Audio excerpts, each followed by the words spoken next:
Exploring the curriculum resource materials.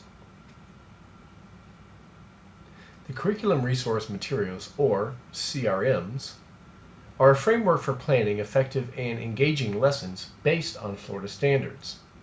You can find them on the IMS system. But remember, these are not a script. They're just a map for planning and locating resources for engaging content.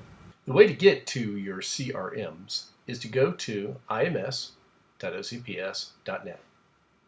Once you're on the IMS page, come over to the Curriculum button. From the Curriculum button, you want to pick your subject area.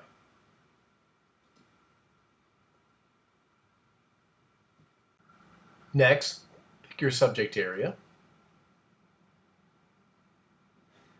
You'll come to this table of resources and planning, most notably the scope and sequence, but your CRMs are located within the 9 weeks. As you see, here's the first 9 weeks, and here's the first CRM. CRMs open up as a Google Doc, but you'll notice that the Google Doc is view only, so you can't make any changes here. So you have two choices. If you want to keep it in your Google Doc, just come up to File and choose Make a Copy. That'll make a copy for yourself and save it in your Google Drive. Or, if you prefer to work on it on a computer in a different format, such as Microsoft Word, come here to Download As and choose Microsoft Word. That's what I'm going to do. So here is the document now as a Microsoft Word document. So that means I can edit it, make changes to it as I need to, and then save it back as a Microsoft Word document. Now, this is just an overview of it. You can dive deeper into the very specifics of it as you work with it. But let me show you what it is made of. At the top you'll see is the unit title, the course number, the course name, what quarter it is, and the expected date range for implementing the CRM. Next you'll come to your table of contents. Notice that each one of these is a link, so if you click on that link, it will take you to that part of the CRM. Now let's get into the meat of it. The first part of the CRM are the Florida standards.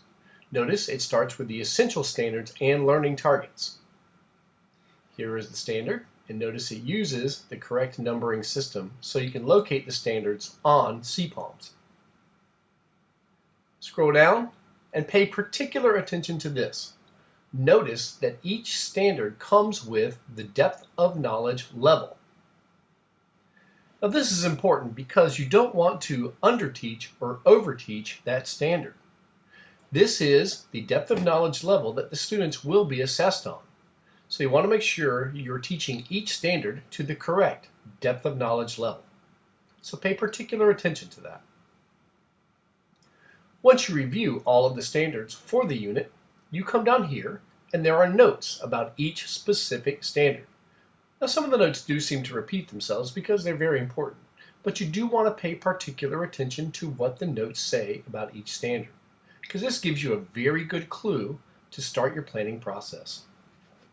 The next part of the CRM is the unit scale. Now pay attention to what it says here. This scale, as presented in the CRM, is used for planning purposes only and should not be used with students. Why is that? Well, of course, it's not written in student-specific language. So you want to carefully consider what is at each level and rewrite it in student-specific language. As always, the 3 on the scale is the learning goal from the standards. Now, in the level 3, you want to pay attention to these culminating tasks. These culminating tasks are hyperlinks to specific assessments that your students should be able to pass in order to demonstrate mastery of those standards. Let's take a look. For instance, this standard has a multiple choice question assessment. Notice that each question is written on the depth of knowledge level for those standards. Students should be able to successfully complete this assessment when they have mastered the standard.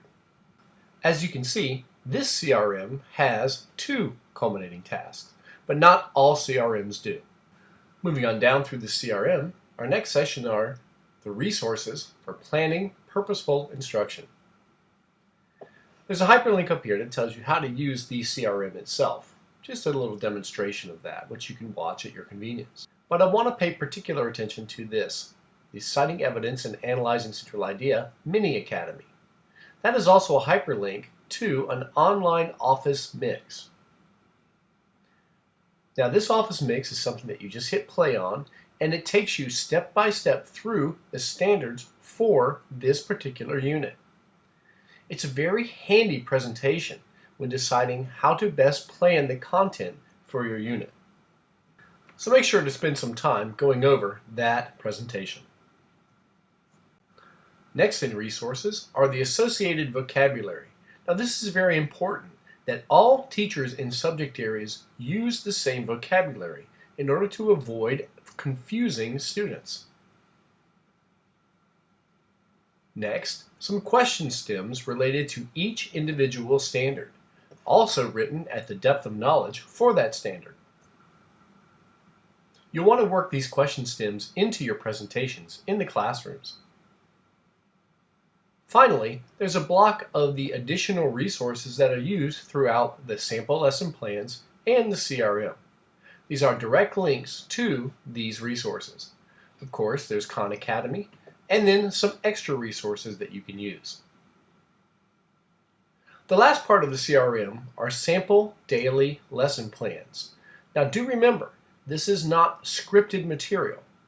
These are just example lesson plans that you are free to use if you so choose. But if your PLC decides to use other means of implementing and teaching the standards, that's perfectly all right.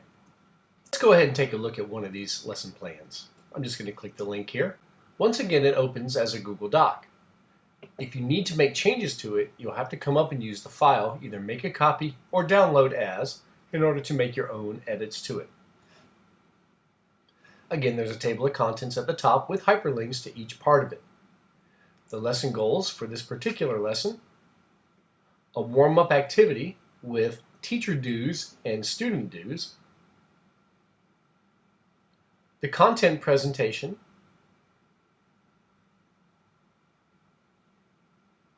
notice also that it provides you the design question and elements from the Marzano framework. As we scroll down, there are some misconceptions, some enrichment, and some links for more resources regarding this lesson. Finally, there is a check for understanding, so that you will know whether the students have worked on the standard correctly or not. Once again, these lessons are not mandatory or scripted. If you want to use them, that's perfectly fine. If your PLC decides to use other activities, that's okay too. And that's the final piece to our CRM overview.